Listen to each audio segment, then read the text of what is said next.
मंगलम भगवान वीरो मंगलम गौतमो गणे मंगलम कुंद कुंदाद्यो जैन धर्मोस्तु मंगलम सर्वमंगल मांगल्यम सर्वकल्याणकारकम प्रधानम सर्वधर्माणां जैनम जयतु शासनम। अहिंसा परमो धर्म की महावीर भगवान की प्रातः स्मरणीय परम पूजाचार्य गुरुवर श्री विद्यासागर जी मुनि महाराज की जय। परम पूज्य नवाचार्य आचार्य समय सागर जी महाराज जी की जय। आचार्य संघ की जय। आरिका संघ की जय।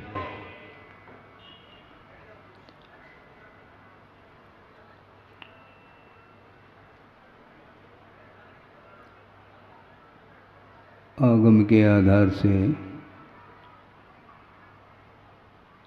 आत्मगत भावों की चर्चा यहाँ पर की जा रही है।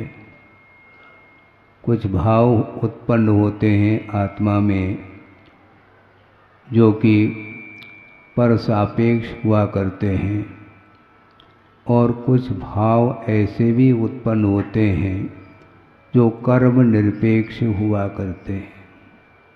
जैसे समझने के लिए प्रथम गुणस्थानवर्ती जीव है जो कि वह मिथ्या दृष्टि माना जाता है, और मिथ्यात्व कर्म के उदय से अतत्व श्रद्धान रूप जो भाव उत्पन्न होता है उसको मिथ्यात्व बोला है, और यह कर्म सापेक्ष भाव सिद्ध होता है। इसी प्रकार बहुत सारे भाव हैं, किंतु कर्म निरपेक्ष भी भाव हुआ करते हैं। जिन भावों के उत्पन्न होने में न कर्म की उदय की अपेक्षता है, न कर्म के उपशम की, न क्षोभशम की, और न क्षय की अपेक्षा है, किंतु इनकी अपेक्षा के बिना भी भाव उत्पन्न होते हैं, जिसको पारिणामिक भाव की संज्ञा दी गई है। समझने के लिए उदाहरण के माध्यम से स्पष्ट करेंगे, क्योंकि सिद्धांत का विषय गूढ़ हुआ करता है। उसको समझने के लिए एक छोटा सा दृष्टांत दिया जाता है कि अग्नि की उष्णता, अग्नि में ईंधन को जलाने की क्षमता है, अग्नि में वस्तु को प्रकाशित करने की क्षमता है, और अग्नि में अन्न को पकाने की क्षमता है। ये सारी क्षमताएं उस अग्नि में हैं, किंतु वह अग्नि ईंधन को जलाती है तो किसके माध्यम से जलाती है? किसके माध्यम से जलाती है? अग्नि ईंधन को उष्ण गुण के माध्यम से ही ईंधन को जलाती है। तो अग्नि के साथ जो उष्ण गुण का संबंध है वह किसी कर्म के उदय के अपेक्षा के बिना उसका संबंध हो जाता है। इसी को पारिणामिक भाव बोला है। अग्नि की उष्णता यह अपने आप में किसी अन्य कारण की अपेक्षा रखे बिना वह स्वयं का ही वह गुण माना जाता है। किसी कारण से अग्नि गर्म हुई हो, यदि कारण को लेकर के अग्नि को हम उसकी उष्णता सिद्ध करते हैं तो उष्ण गुण के अभाव में अग्नि ठंडी होनी चाहिए। फिर ऐसा तो होता नहीं है, इसलिए कारण निरपेक्ष ही वह उष्णता मानी जाती है। इसी प्रकार जल की शीतलता भी किसी कारण की अपेक्षा रखे बिना ही उसकी शीतलता वह अपने आप में निजी वह परिणति है, वह भाव है। इसी प्रकार कुछ भाव पारिणामिक हुआ करते हैं जो कि जीवगत भाव माने जाते हैं। समझने के लिए भव्यत्व भाव और अभव्यत्व भाव, ये दोनों भाव और जीवत्व भाव, ये तीनों पारिणामिक भाव का अर्थ किसी कर्म की उदियाद की अपेक्षा नहीं रखते हैं। स्वयं चैतन्य गुण के अपेक्षा से वह जीव जी रहा है, जिएगा और जी चुका है, उसका नाम जीव कहा है। किंतु उसमें भव्यत्व भाव और अभव्यत्व भाव, दो भाव और सामने आते हैं। बहुत मार्मिक विषय है कि गुरुदेव के सामने किसी सज्जन ने अपनी पीड़ा व्यक्त की कि भगवान मुझे बहुत विकल्प सताता है। क्यों सताता है? इसलिए सताता है महाराज, मैं भव्य हूँ क्या अभव्य हूँ, ये मुझे बड़ी आकुलता है और पीड़ा है। मैं भव्य हूँ क्या अभव्य हूँ? तो गुरुदेव ने कहा शांति से बैठो, इसलिए क्योंकि अभव्य को कोई पीड़ा होती ही नहीं, क्योंकि मोक्ष को प्राप्त करने की जो उत्कंठा जिसके अंदर है, अपना हित चाहता है, उसका नाम भव्य बोला है। आप जानते हैं क्या? नहीं है? हित चाहते हैं, लेकिन हित कहाँ पर निहित है? दिल्ली में है? दिल्ली में आप कहाँ रहते हैं? मैं दिल्ली रहता हूँ, मैं आगरा रहता हूँ, मैं बॉम्बे रहता हूँ। अपने अपने स्थान को वो बताते हैं, किंतु आचार्य कहते हैं को आस्ते भवान, आप कहाँ रहते हो? तो आत्मनि ऐसा कहा, मैं आत्मा में रहता हूँ। वस्तुतः भव्य किसको बोलते हैं? भवितुम योग्य भव्य, जो रत्नत्रय को प्राप्त करने की, प्रकट करने की क्षमता जिसके अंदर विद्यमान रहती है, उसको भव्य घोषित किया है। और रत्नत्रय को प्राप्त करने की, अभिव्यक्त करने की क्षमता, योग्यता जिसके अंदर नहीं है, उद्घाटित करने की योग्यता, उसका नाम अभव्य कहा है।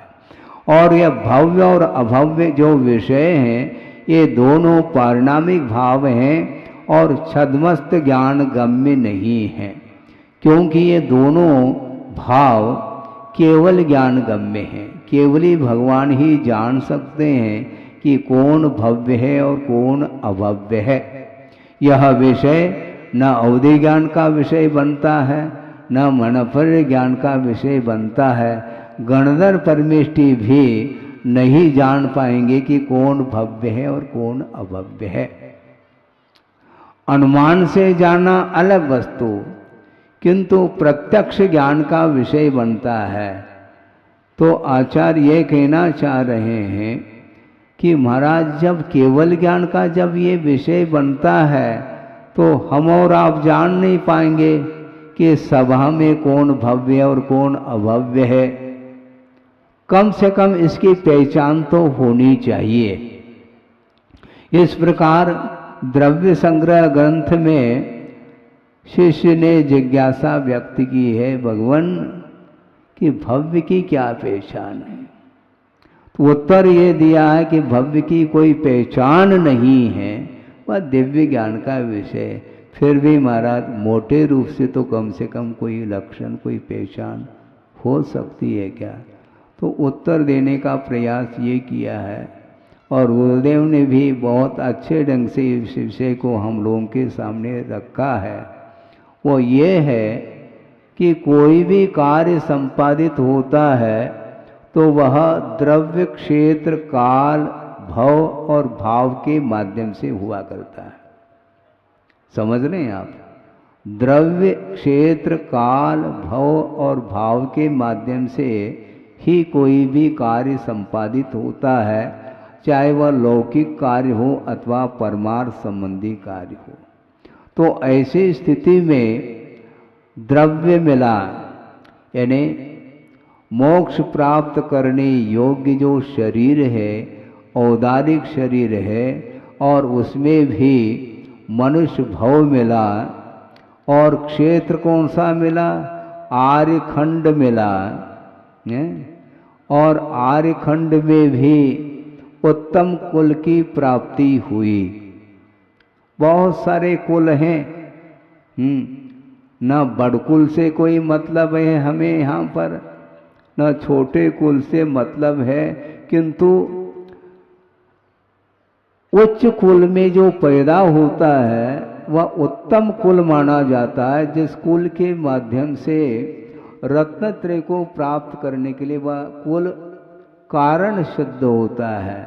तो इस प्रकार उत्तम कुल की भी उपलब्धि हुई है और देव गुरु शास्त्र का समागम भी हमें प्राप्त हुआ है। ये सारी की सारी जो मोक्ष मार्ग की जो बहिरंग सामग्री है, ये उत्पन्न या उपलब्ध होने के उपरांत भी जिसके अंदर मोक्ष मार्ग पर कदम रखने का भाव जागृत नहीं होता, उसका नाम अभव्य ऐसा स्थूल रूप से घोषित किया है। समझ रहे हैं आप?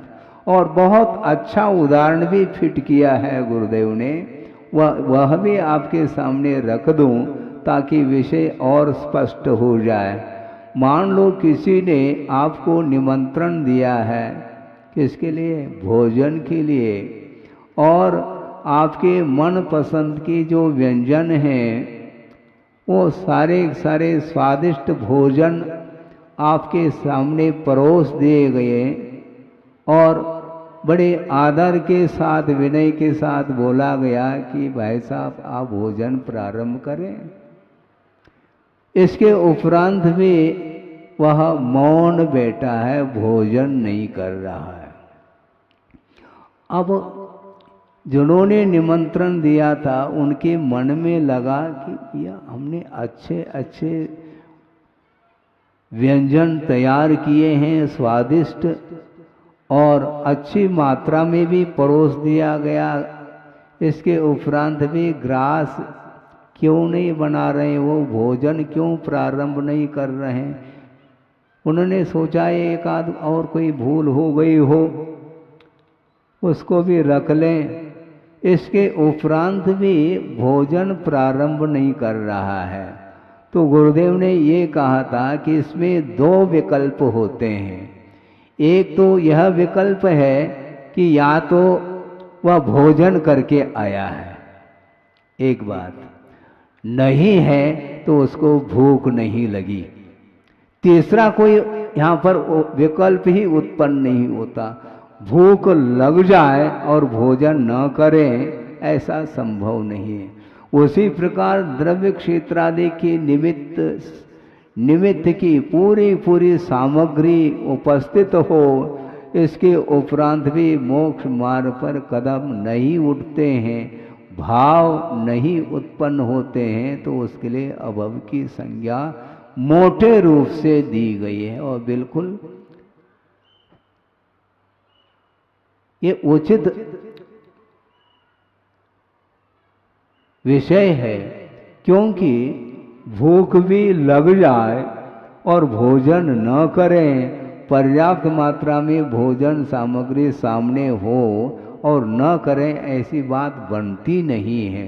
तो इसी प्रकार यहाँ पर द्रव्य क्षेत्र काल और भाव, कई काल और भव ये अनेकों बार प्राप्त कर लिए हैं।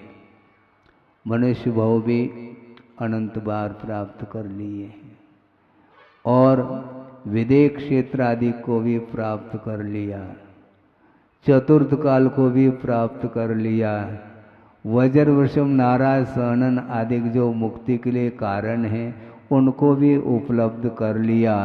इसके उपरांत भी इसका उपयोग नहीं किया है, इसलिए मुक्ति अभी तक नहीं हुई है। पुण्य के उदय से ये सारी सामग्री उपलब्ध हो सकती है और आप लोगों ने ये जो मनुष्य पर्याय को प्राप्त कर लिया है, इसमें कोई दो राय नहीं है कि अतीत में अच्छा पुण्य अर्जित किया है आपने, उसके बिना इस प्रकार वातावरण नहीं मिल सकता। एक व्यक्ति ने बात रखी थी, आपके सामने रख दूं कि महाराज मेरी इच्छा है और आपका आशीर्वाद भी अपेक्षित है कि मुझे चतुर्थ काल मिल जाए, चतुर्थ काल में मेरा जन्म हो। ठीक है, चतुर्थ काल मिलने से होता क्या है? चतुर्थ काल में मान लो किसी का जन्म हुआ किंतु एक इंद्रिय पर्याय मिली है, तो वो काल क्या करेगा उसके लिए?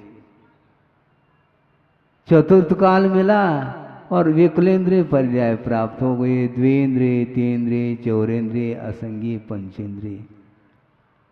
अब क्या करेंगे? संगी पंचेंद्रिय मिल गया, मान लो कोई पर्याय मिल गई, मनुष्य पर्याय ही है किंतु समूर्चन है, लब्धि पर्याप्त है, वह भी मोक्ष मार्ग के लिए कारण नहीं बन सकता। तो इस प्रकार के चाहने मात्र से कार्य नहीं होता, कारण के अनुरूप कार्य होता है। यह सिद्धांत है, ये अकाट्य सिद्धांत है, कारण के अनुरूप ही कार्य होता है। कारण सदृशम कार्यम ऐसा कहा है। आपने गेहूं बो लिया और चना उग जाए, ऐसा कहीं आपने देखा है? कोई अपवाद इसके लिए हो? संभव नहीं है। जो आप बोएंगे वही उगेगा। बबूल के बीज बो और आम खाना चाहो, ये संभव नहीं है। इसी को बोलते हैं कारण के अनुरूप कार्य की सिद्धि होती है। और इसमें भी और विशेष बात यह है कि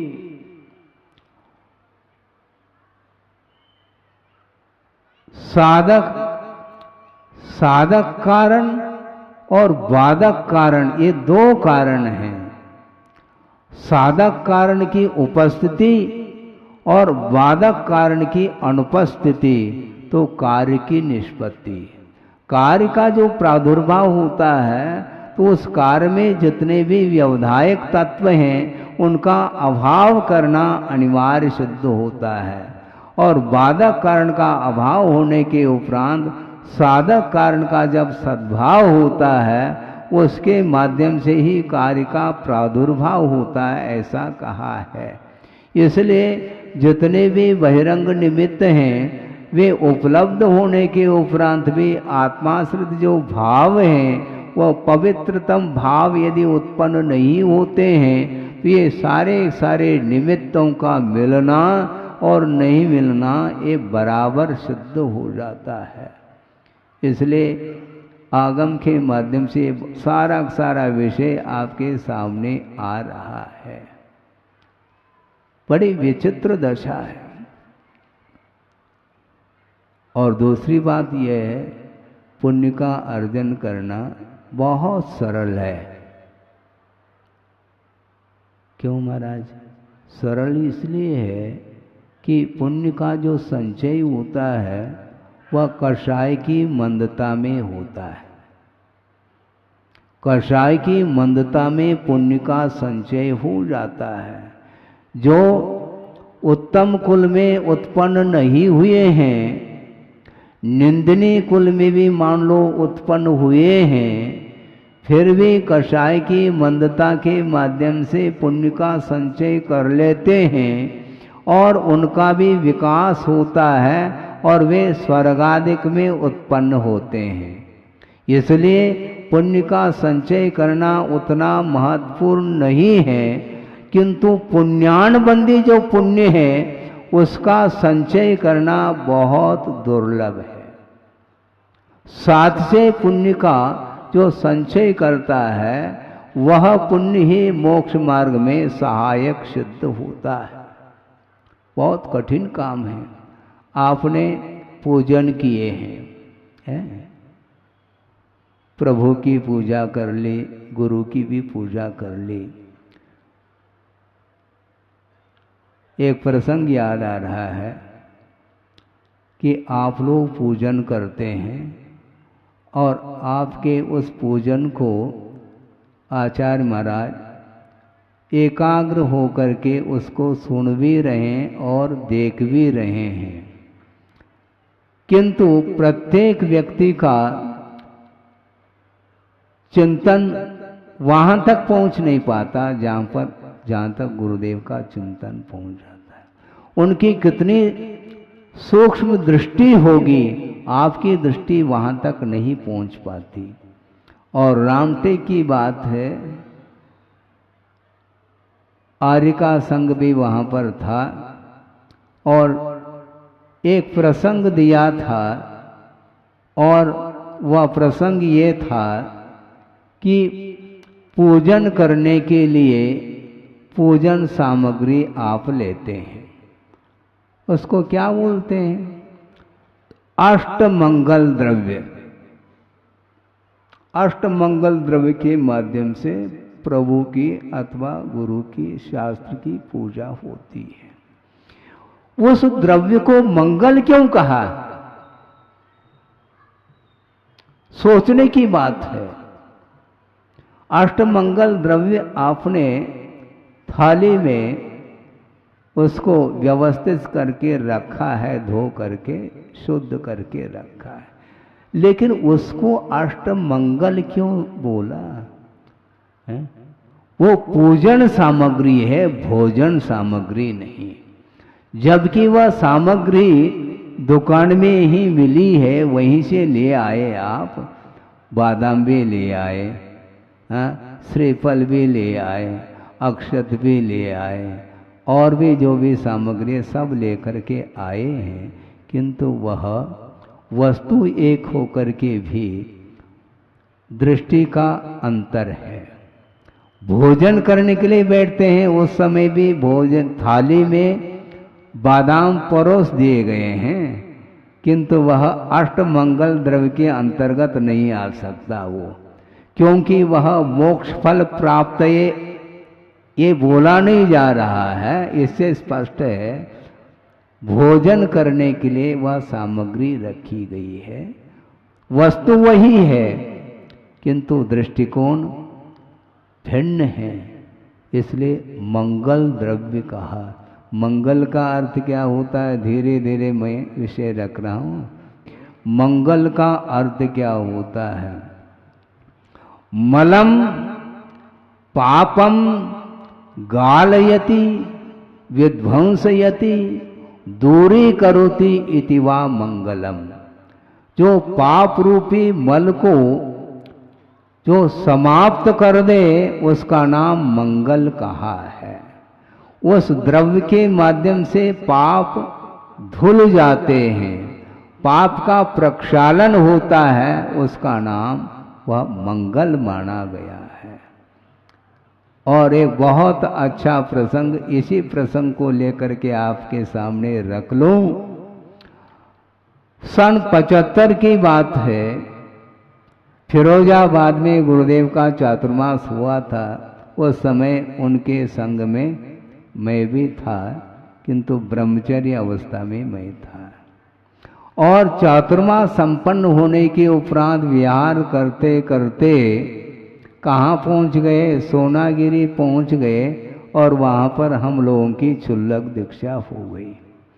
और दीक्षित होने के उपरांत आचार्य महाराज, छोटा सा संघ था, और विहार करते करते बुंदेलखंड में प्रवेश कर गए, और कहाँ पहुँच गए? सतना नगर में पहुँच गए। सतना जानते हैं आप? हाँ, कटनी के पास है, मैयर और अमरपाटन उसके नज़दीक है। और वहाँ पर करीब 1 सप्ताह तक वहाँ पर वो रहे, और प्रतिदिन विभिन्न विषयों पर प्रवचन उनके होते रहे। और प्रवचन के पूर्व में गुरुदेव के पूजन करने के लिए थाल सजा करके श्रावक गण आ गए, और उसमें एक परिवार आया, माता पिता भी हैं, और एक छोटा सा बालक है, उसको लेकर के आए हैं, और पूजन करने के लिए बैठ गए। और वो छोटा सा बालक वो क्या जानता पूजन क्या होता है? वो जानता है? वो कुछ नहीं जानता आपकी दृष्टि में। लेकिन यह विचित्र बात है कि उस बालक ने कई दिन तक रो करके पैसा एकत्रित किया था। किसके लिए? मेले आदि के लिए।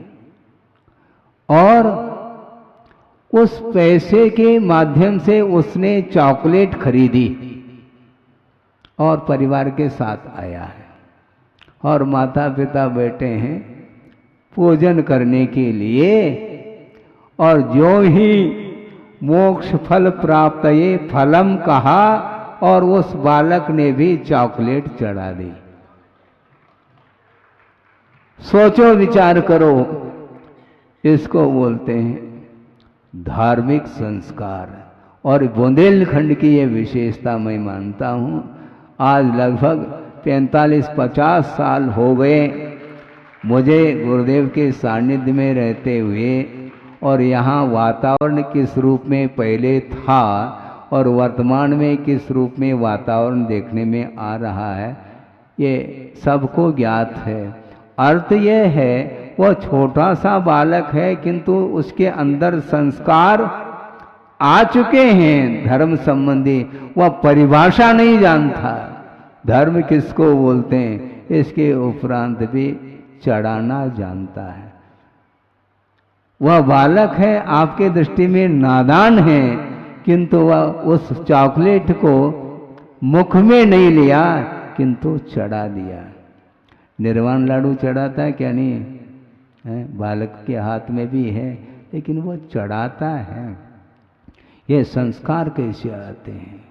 तो गुरुदेव ने ये कहा कि वही सामग्री है, सामग्री में कोई अंतर नहीं, किंतु दृष्टिकोण में अंतर जब आता है तब वही सामग्री पूजन के रूप में परिवर्तित होती, वह पूजन सामग्री कहलाती है। और भोजन करने के लिए बैठ गए तो वह भोजन सामग्री कहलाती है। इसलिए वस्तु तत्व का चिंतन यह मौलिक चिंतन माना जाता है। इसलिए वर्तमान में आप लोग यहाँ पर सच्चे देवगुरु शास्त्र की आराधना करने के लिए अवसर मिला है और यह पुण्य के योग से ही मिला है। सामान्य पुण्य अलग होता है, मनुष्य पर्याय और बहुत सारे जीवों को प्राप्त है। इसके उपरांत भी अहिंसा का क्या स्वरूप है, हिंसा का क्या अर्थ होता है, इसका कोई भी ज्ञान नहीं है और अज्ञान के साथ उनका जीवन चल रहा है। ऐसे ऐसे भी जीव हैं जो स्वरूप ज्ञात नहीं है।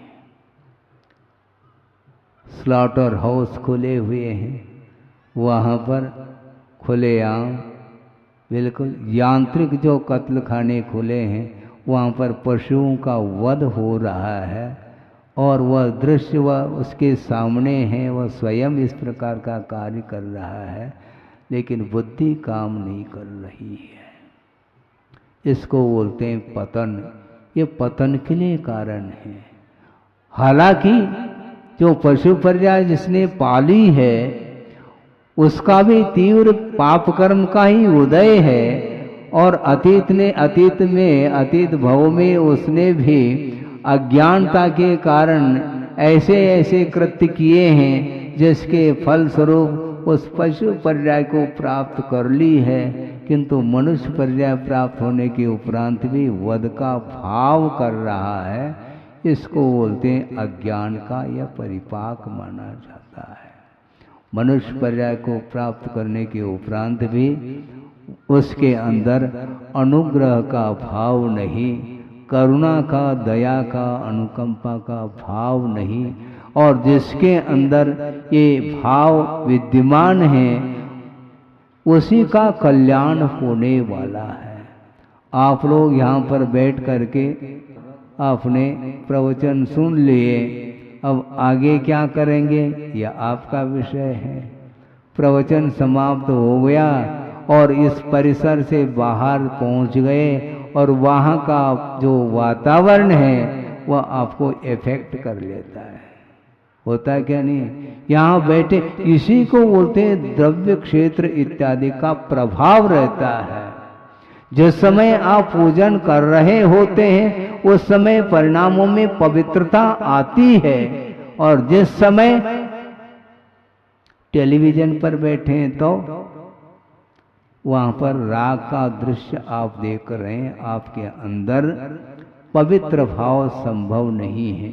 इसलिए द्रव्य क्षेत्र आदि के निमित्त को पाकर के भी जिसके अंदर भावों में पवित्रता नहीं आती, भावों में उज्ज्वलता नहीं आती, और देव गुरु शास्त्र के उपासना के भाव नहीं आते, उसका वह जीवन विकासोन्मुख नहीं किंतु उसका पतन होता है। इसलिए पतन और उत्थान ये किसी दूसरे के द्वारा नहीं होता, अपने ही आत्मगत परिणाम के माध्यम से उत्थान और पतन होता रहता है।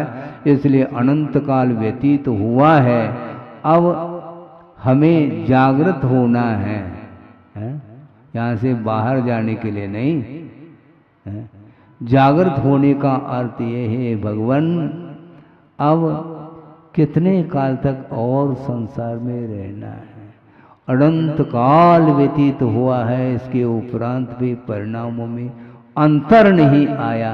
ऐसा क्यों होता है? इसी को बोलते हैं प्रकृति, इसी को प्रकृति बोलते हैं। प्रकृति का अर्थ स्वभाव हो जाता है, और वर्तमान में आत्मा का स्वभाव जैसा बन गया है कि वह कदम कदम पर वस्तु को लेकर के मोह करता रहता है। आमूल सिक्तः पैसा घृतेन न निम्ब वृक्ष मधुरत्वमेति। क्या कहा? आमूल सिक्तः पैसा घृतेन, दूध और घृत अर्थात घी, इससे सिंचन किया गया है वृक्ष का। आमूल चूर उसका सिंचन हुआ है घृत के द्वारा और दूध के द्वारा, किंतु न निम्ब वृक्ष मधुरत्वम एति। वह नीम का वृक्ष कभी भी मीठेपन को प्राप्त नहीं हो सकता। क्यों? प्रकृति है। उसी प्रकार अभव्य की यह प्रकृति है, कभी भी उसमें परिवर्तन संभव नहीं है। इसी को बोलते हैं। वह शास्त्र का अध्ययन कर ले, जिनलिंग धारण कर ले, कुछ भी कर ले, किंतु वह प्रकृति तो प्रकृति है, उसमें परिवर्तन संभव नहीं है। हाँ, न मुयदि पैड्यम अभव्यो, ऐसा कहा। अभव्य जीव अपनी प्रकृति को कभी भी छोड़ नहीं सकता। गुड़ दुद्धम पिबंता नपन्नया निमिषा होती। पन्नग बोलते हैं सर्प, और उसको आपने क्या पिलाया? दूध पिलाया, गुड़ मिला करके, मीठा मीठा। गुड़ दुद्धम पिबंता नपन्नया निविषा होती। वह सर्प निर्विष नहीं हो सकता। उसी प्रकार अभव्य की यह परिणति है, वह कभी भी अपनी प्रकृति को छोड़ नहीं सकता। इसलिए कौन अभव्य कौन भव्य है, यह विषय केवली का विषय है, वहाँ तक हमें नहीं जाना है। किंतु हमें द्रव्य क्षेत्र आदि जो निमित्त भूत सामग्री है, जो मोक्ष मार्ग की सामग्री मानी जाती है, उसको उपलब्ध होने के बाद हमेशा अपने भावों को पवित्र बनाने का पुरुषार्थ करते हैं, तो निश्चित रूप से वह रत्नत्रय को उपलब्ध करेगा, और रत्नत्रय की आराधना के माध्यम से ही वह आत्म तत्व परमात्म तत्व के रूप में परिणत होगा। हो इस पवित्र भावना के साथ अहिंसा परमो धर्म की जय। बोधि समाधि परिणाम शुद्धि स्वात्मोपलब्धि शिव सौख सिद्धि चिंतामणिम चिंतित वस्तुदाने त्वां वंद मानस्य ममास्तुते। परम पूज्य आचार्य गुरुवर श्री विद्यासागर जी।